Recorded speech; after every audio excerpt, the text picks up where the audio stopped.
dealing with the recovery and stuff, with all the COVID stuff and everything, what is the game plan going forward in terms of the training camp and such? Is it just to pick up as if, or is there any type of alterations with your camp? Yeah, so it's been such a roller coaster of a life lately. I left my longtime gym, Factory X.5, where I came up in, and just because I needed a change, I took those 2 losses, and I just felt God calling me to Thailand, and I went out there for a 5-week, just kind of a getaway to clear my head, and I just fell in love with it, the coaches, the training, the lifestyle, and it really helped me isolate. I do a lot of stuff like I seek the schools, I seek the rehabs, I share my story a lot, and I was kind of being pulled in so many directions that, to be the best in the world is something. You've got to fully focus and put your energy into that. And as much as I love giving back to the kids, to the high schoolers, to people that are just getting out of prison, mentoring all these kids, I felt I needed to kind of isolate for a little while. So I actually went out and started my first 2 weeks in camp. I was supposed to fight May 16th, and then the COVID hit. I came back to the States. My wife was here, and we weren't fully moved to Thailand. And, I didn't want to go back to my gym because there was just a little tension there with me leaving, and I didn't kind of want that, hey, I just left, but now I'm coming back, but I'm going to leave again. It just didn't seem like it was a good fit. And I found, I started training with Nate Markforth, my longtime training partner, and trained with some guys from Elevation Fight Team out here, and just a dream team of a group, about 6 of us who just were brave enough to train for the COVID, and 2 brave coaches, and it was like the best training camp ever. I was the only one fighting. All the attention was on me, and the partners were super consistent, and it was just the best training camp ever. And then, obviously getting to the fight, losing the fight on Thursday because one of my partners tested positive for COVID, that turning out to be a false positive, getting a quick knockout, slipped on a high, but then getting a fight in 3 weeks, and then first wrestling practice back, carrying my MCL. And so it's just been up and down, and we're renting our house actually July 1st. We have renters in our house, so we're moved out of our house. We were supposed to fly back to Thailand July 7th. The Thai consul will not let us in, so we moved it back to the 17th, and now we just moved it again to August 12th. So, oh, my God. Honestly, man, like, it's just been a roller coaster, and I'm just trusting in God that, He's got this plan, and I'm just kind of going with the flow, man. I can't make any plans. I really like training with Jacob Ramos over here at Genesis, and Peter over at Easton. But, I'm trying to get back to Thailand, and now I kind of think I like to switch, split camps. Like, maybe if I'm fighting at Fight Island, have my coach out here come out for the end of my camp, or if I'm fighting in Vegas, I would come out to Denver for the end of my camp, get that high elevation training, and combine the coach from Tiger Muay Thai and Genesis.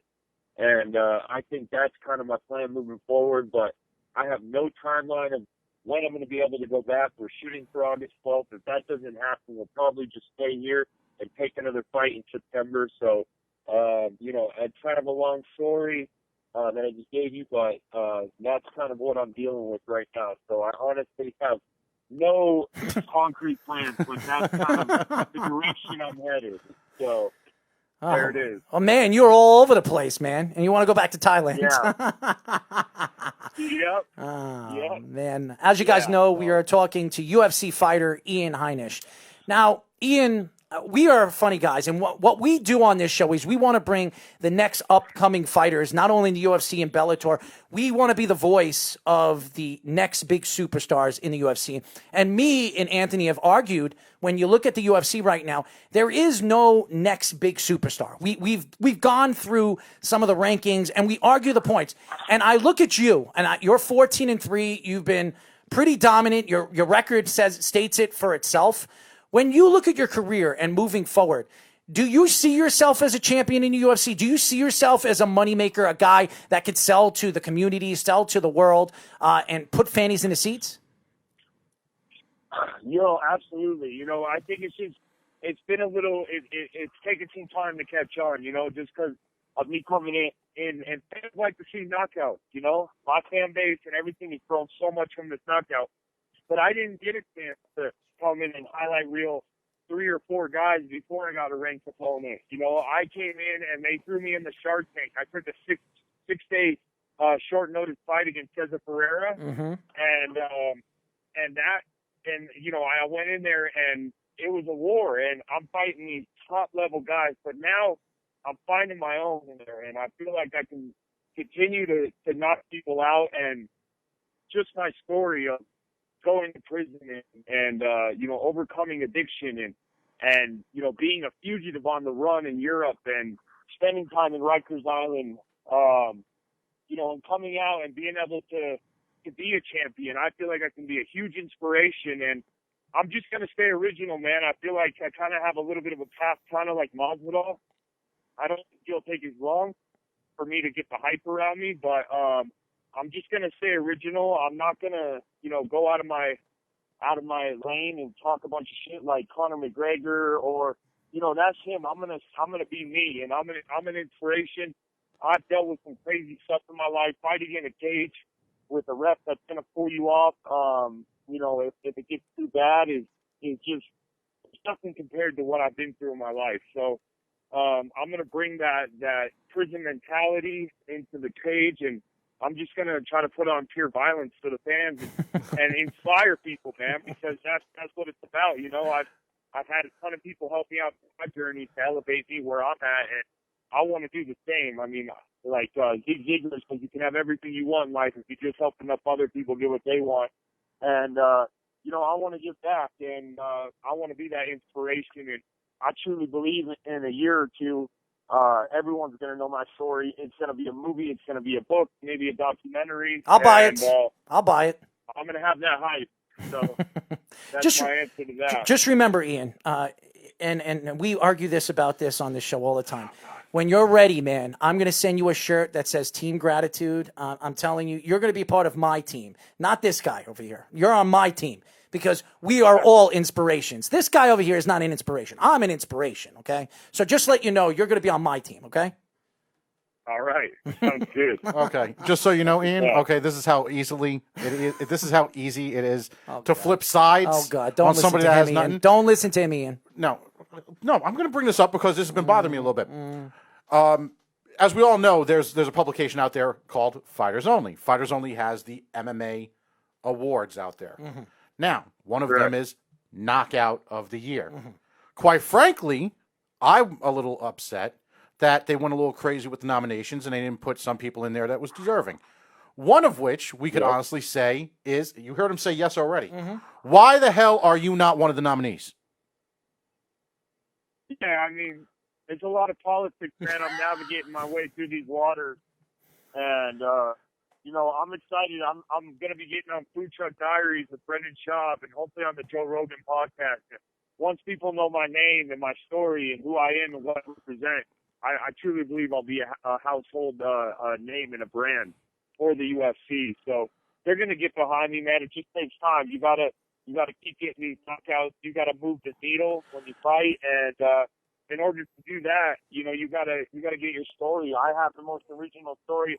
I have the worst criminal record in the UFC, and for someone like me to be able to go through what I did and be able to come up and get the UFC belt eventually, you know, that's a huge testament of just will, God's grace, and just determination. So, you know, it's coming through, man. It's all due time, and it's God's time, and I'm navigating these waters as we speak. As we said once before, and we don't argue it with each other, but we do argue the point since probably we started this show that the UFC lost the ability, or they've just downplayed the ability that they once had of bringing the up-and-coming fighter and educating the fans out there of the up-and-coming fighters and such. That's why we take such pride in having you guys come in. Just like a few weeks ago, we had Maki out of Hawaii come in after his knockout win. And now we're bringing you in and such because we feel like there's too much, as you say, political sense with the, and I'm sorry, I got to say his name. That would be some fight, him and Maki. That would be him. That would be a great fight, him and Maki. You know what it is? Unfortunately, I got to say the name. Unfortunately, you got the Ariels and the Beretta Rock pose. Oh God! Who they only spend time on out there if you win. Mm-hmm. You know what I mean? They don't give a rat's ass about who the hell's out there busting. And here's the thing: that's where the UFC is going to really hurt themselves, because you guys are the ones that are coming up in the next 5-10 years that are going to be carrying the organization, not the fighters that don't deserve title shots that they're recycling the names. And, you know, I mean, did I just give Jose away? Yeah. So, you know what I mean? How do you feel about that? I mean, I'm not trying to, you know, get you in trouble with the boss or anything, but how do you feel about the exposure that you guys get as the young talent coming in? I mean, yeah, you know, I mean, they pick their favorites, you know, like Sean O'Malley. They love this kid, and it's cool, man. Like, you know, it is what it is, man. For me, it's just determined. It gives me more determination. It fires me up inside, and it makes me work harder in the gym. It makes me want to just like really just end someone in that cage, just so you know you can get your name out there, get your point across. So, you know, I believe they try to do the best job. They have a ton of fighters on the roster, and you know, there's a ton of talent out there. So, you know, for me, I just look at it as, hey, it's time to work harder. It's time to keep getting knockouts until they just can't deny you anymore. And that's what I've started now. And I got this first knockout. I was about to get a second knockout, but, you know, things happen. It's you know, this sport, man, you can get hurt real quick. Your next fight will be your last fight. And so you just got to look for opportunities. Like they were arguing, is the UFC, is it a career or is it an opportunity? Because Dana White says it's an opportunity. So for me, I'm just going to keep working harder, and you know, I'm going to get to the point where they just can't deny me. And like I said, you got to get guys like Brendan Schaub, Joe Rogan, Ariel, even though like he's never really shown me any love, but they stink. Because he sucks. They That's stink. why. That's why, Ian. He They sucks. stink. That's why. I'm sorry. Did we just think out loud there? Was that me or you? That was both of us. Was it? Yes. Oh, yeah, I guess it was. Just saying. Yeah, well, that's why I'm on your show telling my story. And, don't worry. And, you know, whatever. We're doing their thing. We're your biggest fan, man, and I love that you joined us, and we want to get you back on in the near future. Your upcoming fights, and when you have an upcoming fight, we'd like to get you back on. I know you're getting your eye surgery. I thought you were getting it last week, but I want you to come back on. Yeah. I know your cousin, nice guy, and I'm friends with the family, so I'm happy that you joined us. Thank you for joining us, Ian. Tell the fans how they can find you on social media. Yeah, you can find me on Instagram and on Ian Heinisch MMA. That's my Instagram and Twitter. Ian the Hurricane Heinisch is my fan page on Facebook. And check it out. We were actually, I'm just going to start. I'm going to talk, I'm going to have the fans ask me questions about prison, rehab, my faith, being a fugitive on the run, all these things. And I want to kind of just give little tidbits out. And I'm waiting for the COVID thing to be done in California to get on the Food Truck Diaries. And we'll help you. So tune into that. We'll help you, man. We would love to help you. Yeah, well, yeah, stay tuned. I'd love to get back on the show. I appreciate you guys having me. And I should have some fight news hopefully pretty soon. So we'll get back on and talk about that. Thank you, Ian. Thank you for joining us, my friend. Thank you. You guys have a good night. You too.